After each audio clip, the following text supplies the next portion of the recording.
Staying home today because of the migraines, because of the weather. But I thought I'd take a moment to ponder some pondering, because that's what I do, and it is I, the OGGM, with another OGGM adventure. And let's talk about the phenomenon, which is kind of already passed. I mean, I think the whole loot crate thing is sort of coming to an end, maybe. And the RPG specific loot crates and blind boxes, they never really caught on as much as they probably could have because they were just so expensive. And I've spent a lot of time looking at a couple of them because I had wanted to order one and review stuff for you guys online, and the goal was to get them, review stuff, and then give the stuff away.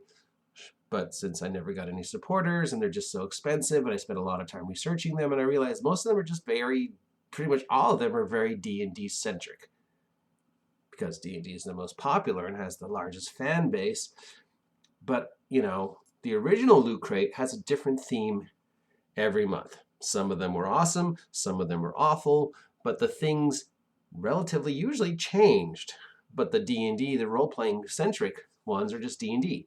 So every month you're going to get D&D stuff.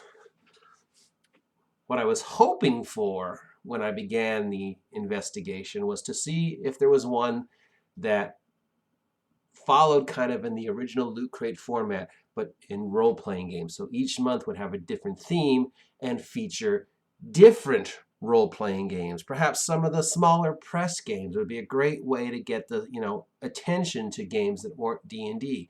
And, sure, anybody can DIY figures and props now thanks to 3D printers. I mean, I know a guy right now who's DIYing dice and props and stuff. So making toys available for D&D players and props and things is cool. It's great, but again, it's a little too expensive for stuff I could make myself for pennies on a dollar by just going over to the library and using their 3D printer. So I was hoping to find one that followed that, this month's theme is space. So we're going to give you a couple different space-themed props, space-themed maps, and a space-themed role-playing game. This month's theme is superheroes because Avengers Endgame just came out. So we're going to give you some superhero props, some superhero stuff, and maybe a superhero role-playing game. And maybe, because of cost effectiveness, they would have to do the same theme 2 or 3 times in a row to make it worth their while. But it would also be a great way to feature and shout out to smaller games like Powered by the Apocalypse or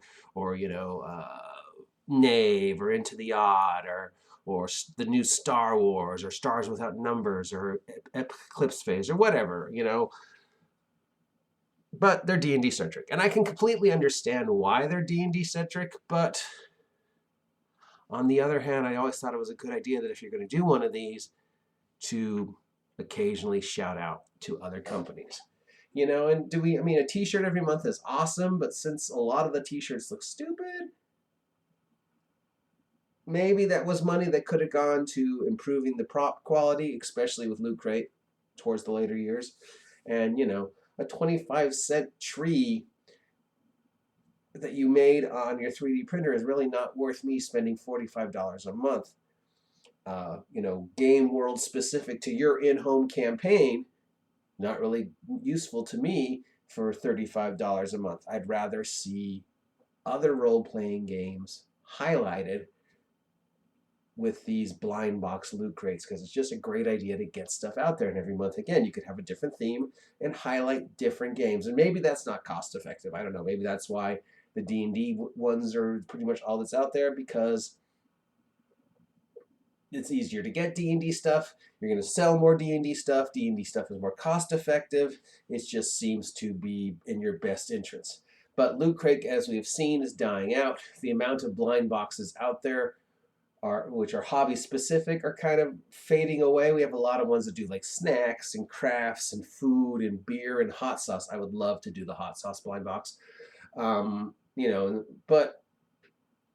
as I'm researching, I'm seeing that the Loot Crate and the Loot Crate clones seem to have reached their precipice and are just starting to, lose value because it just takes so long to get the stuff.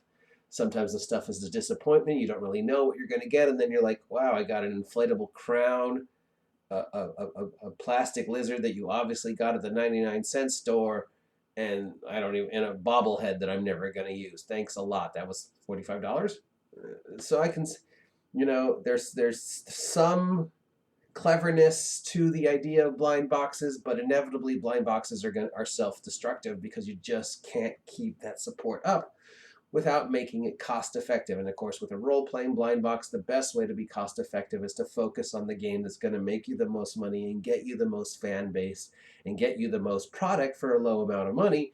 And that's right now D&D. But again, it would have been nice during my research to see one that focused on other games. I mean, there's comic book ones and there's pop culture ones, and sometimes those pop culture ones do games and comic books, but the gaming specific ones, at least the ones I found so far, and maybe there's one out there I don't know about, are D&D centric. So I had wanted to do the D&D, at least one a month, but they're just so expensive, and the turnaround is so long, and the product value is just like, I'm never going to use this. And can I really sell this on eBay or give this away? Is anybody really going to want this inflatable crown and this plastic lizard? So I never got around to doing it. I just can't afford it.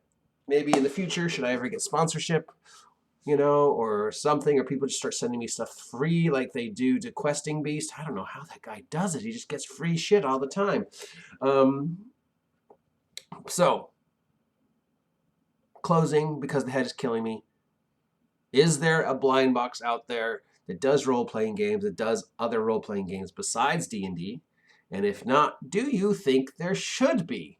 Would you pay for a blind box type thing if every month you got a different role-playing game featured?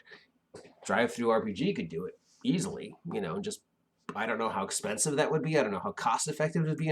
How many subscribers you would need to make the point cost, especially, if you're living on a limited budget. Do you really want to fork out $45-50 a month for 3 things and a shirt that may or may not be good? I mean, it would have to have a shirt. It would have to have a shirt. I mean, that goes without saying. Or a pin or something every month. Or a movie, But so yeah, so I did some research. I looked at a couple. I wasn't very impressed. I mean, I was impressed for the D&D centric stuff, but I wasn't very impressed because it was just D&D centric. Let me know what you think. Comment down below if you want to support me and maybe see me do some blind boxes, or if you know how I can get people to send me stuff like they do to Questing Beast. Let me know down below if it's something you want to see me do. Talk to you soon.